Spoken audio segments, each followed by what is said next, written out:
Assalamualaikum warahmatullahi wabarakatuh. Terima kasih semua Bapak Ibu dalam presentasi yang bertema pendidikan kepribadian akhlak berkaitan dengan rukun Islam.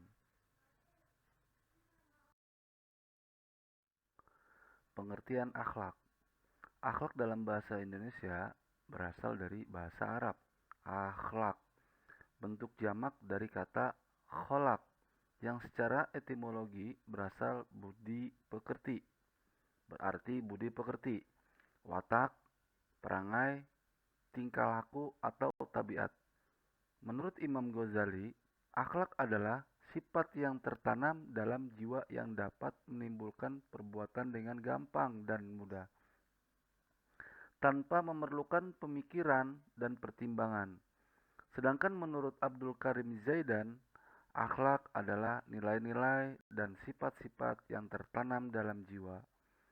Dengan sorotan dan timbangannya, seseorang dapat menilai perbuatan baik dan buruk, untuk kemudian memilih melakukan ataupun meninggalkannya.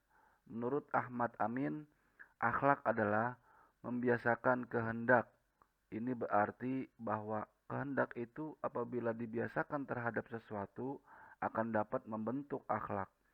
Menurut Ibnu Maskawai, akhlak ialah perilaku jiwa seseorang yang mendorong untuk melakukan kegiatan-kegiatan tanpa melalui pertimbangan sebelumnya.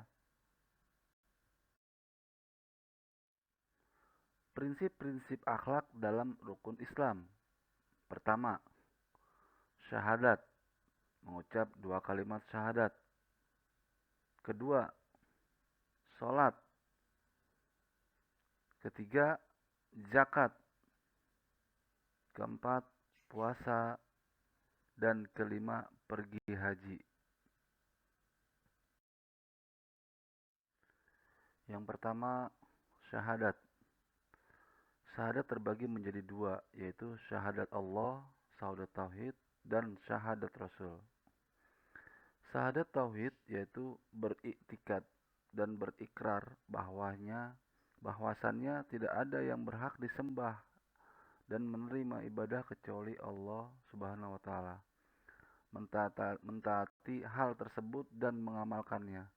Sedangkan syahadat Rasul yaitu mengakui secara lahir batin bahwa Nabi Muhammad SAW adalah hamba Allah dan Rasul-Nya yang diutus kepada manusia secara keseluruhan, serta mengamalkan konsekuensinya, serta mentaati perintahnya, membenarkan ucapannya dan menjauhi larangannya.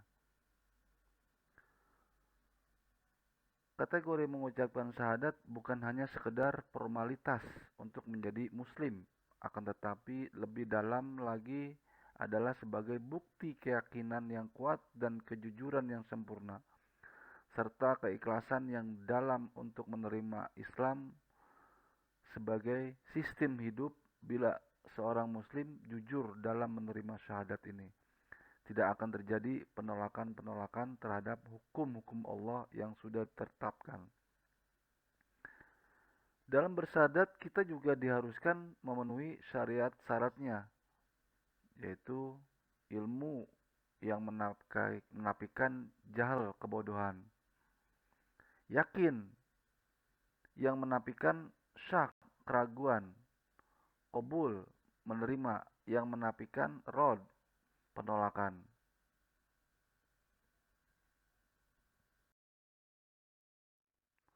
Kedua, sholat. Sholat sebagai salah satu bagian penting ibadah dalam Islam, sebagaimana bangunan ibadah yang lain juga memiliki banyak keistimewaan. Ia tidak hanya memiliki hikmah spesifik dalam setiap gerakan dan rukunnya, namun secara umum sholat juga memiliki pengaruh drastis terhadap perkembangan kepribadian seorang muslim. Tentu saja hal ini tidak serta-merta dan langsung kita dapatkan dengan instan dalam pelaksanaan sholat. Manfaatnya tanpa terasa dan secara gradual akan masuk dalam diri muslim yang taat melaksanakannya. Sholat merupakan media konsekuensi komunikasi antara sang kholik dan seorang hamba. Media komunikasi ini sekaligus sebagai media untuk senantiasa mengungkapkan rasa syukur dan segala nikmat. Selain itu, sholat bisa menjadi media untuk mengungkapkan apapun yang dirasakan seorang hamba. Dalam psikologi dikenal sebagai katarsis. Secara sederhana berarti mencurahkan segala apa yang terpendam dalam diri, positif maupun negatif. Maka sholat bisa menjadi media katarsis yang akan membuat seorang menjadi tentram hatinya. Seperti dalam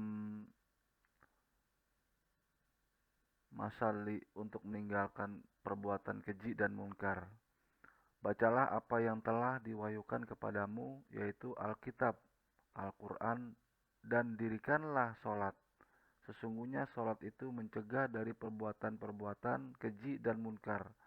Dan sesungguhnya mengingat Allah, sholat adalah lebih besar keutamaannya dari ibadat-ibadat yang lain. Dan Allah mengetahui apa yang kamu kerjakan. Kisah Al-Ankabut ayat 45. Rasul juga bersabda, kami hanyalah menerima sholat dari orang yang menjalankan dengan tawadu, semata-mata untuk mengagungkanku, tidak memperlama atas hambaku, tidak selalu melakukan maksiat kepadaku di malam hari, memotong siang hari dalam mendirikan aku, mengasihi orang miskin, ibnu sabil dan janda-janda, dan menyayangi orang yang kena musibah. Hadis riwayat Bukhari.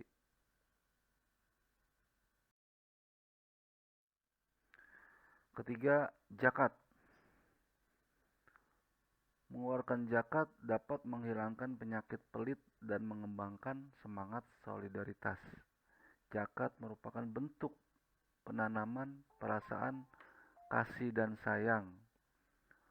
Fungsi zakat adalah penguat hubungan antara orang-orang yang saling mengenal, serta penyatuan lintas strata masyarakat. Tujuan zakat tercantum dalam Al-Quranul Karim.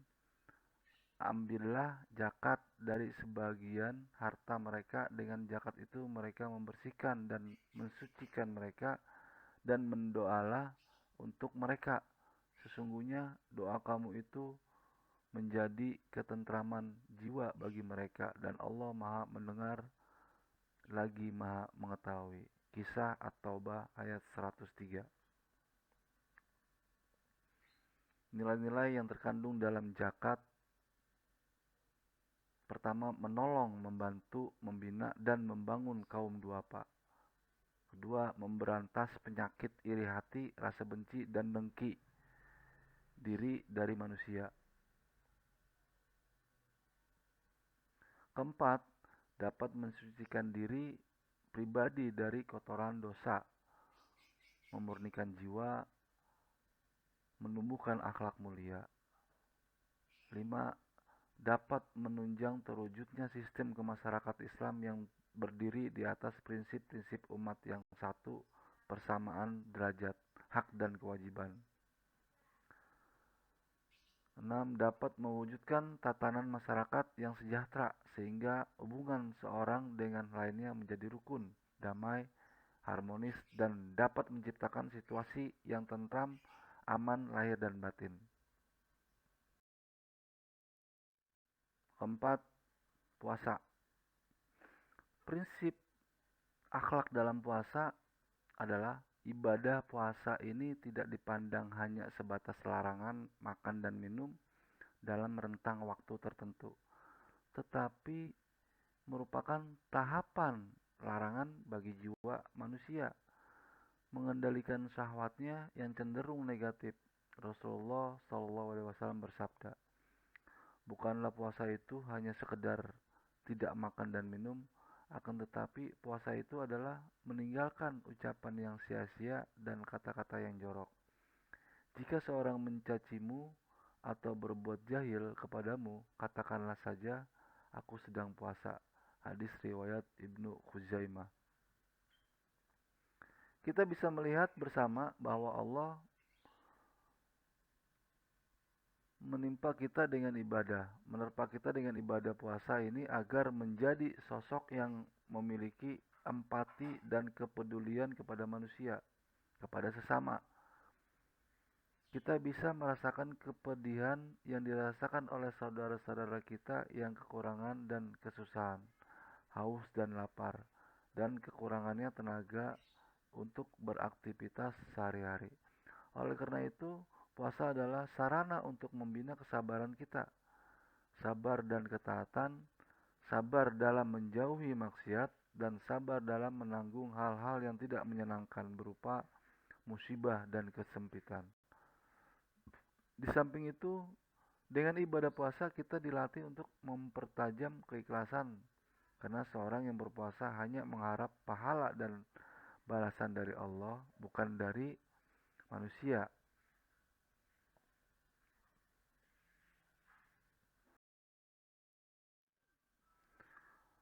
Yang kelima, haji. Ini adalah klimaks dari pelaksanaan rukun Islam lainnya. Bagaimana totalitas kita berserah diri untuk ibadah kepada Allah Subhanahu wa taala. Haji adalah jihad harta, jihad fisik. Seorang muslim yang sedang menjalankan ibadah haji pada hakikatnya sedang menjalani pengemblengan akhlak. Sehingga bila ia benar-benar menjalani ibadah ini dengan baik, niscaya akan ada perubahan pada kepribadian dan perilakunya. Semenjak pertama kali seorang memasuki ibadah haji, yaitu dengan berihram, maka ia tidak dibenarkan untuk berkata-kata jelek atau melakukan kezoliman terhadap orang lain. Bukan hanya perbuatan kezoliman, bahkan hal yang akan mendatangkan kata-kata jelek dan perbuatan-perbuatan jolim dilarang pula. Hal ini untuk membiasakan kita agar bisa menjauhi perbuatan-perbuatan tersebut.